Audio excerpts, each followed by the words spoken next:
That's so cool. I want to throw out there though, in case anyone is watching this and they're a BPO, maybe based on what we've talked about, they think, oh, this is a threat to me.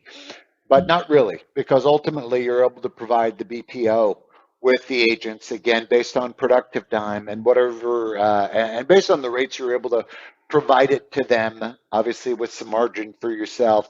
They're still able to. I think BPOs in general have what, a 35% margin that they want to get. They're still able to basically sell their services for the same rates they always did, make the same margins, minus all of the costs for OpEx, HR, management, and everything else we discussed. And so they don't lose money by incorporating GigCX. They actually potentially stand to make more money. Yeah, they do. The way we've positioned ourselves in our pricing is that actually we're really designed mostly for BPOs, to be honest. I mean, BPOs have these problems in a multitude of accounts. And so this is a great place to build a gig pool that can kind of jump in and help you in your different accounts as they need it. And sometimes, your tax season ends and then all of a sudden you've got to staff up for something else. Maybe there's a home and garden company that, the summer season is very busy. And then after that, maybe it's an election, and after that, maybe it's, something to do with Medicare enrollment.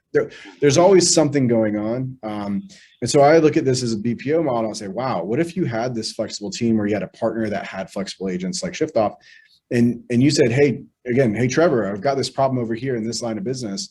How can you help me? And then, 2 weeks later, I'm hearing about another line. This is exactly why we exist. In fact, our largest customers are BPOs.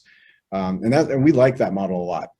I actually think, and just having a background in finance and operations, I think that the BPOs can actually make more money using shift-off agents than they can if they staffed it themselves. Again, they're only paying for productive time with me. But if they did themselves, they have to go pay full-time salaries and full-time benefits, and maybe for times like that 6 p.m. interval where they really only need that person for the 6 p.m. interval, but they have to offer them a full-time schedule.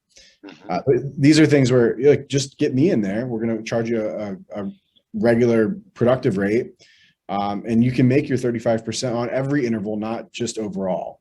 So if I'm CFO or if I'm responsible for a P&L at a BPO, I'm looking at the intervals where I'm losing money, nights, weekends, peaks, valleys, and saying, wait, how can I optimize this? And is this flexible team going to be in a position to help me do that? And I think the answer most of the time is going to be yes. Yeah.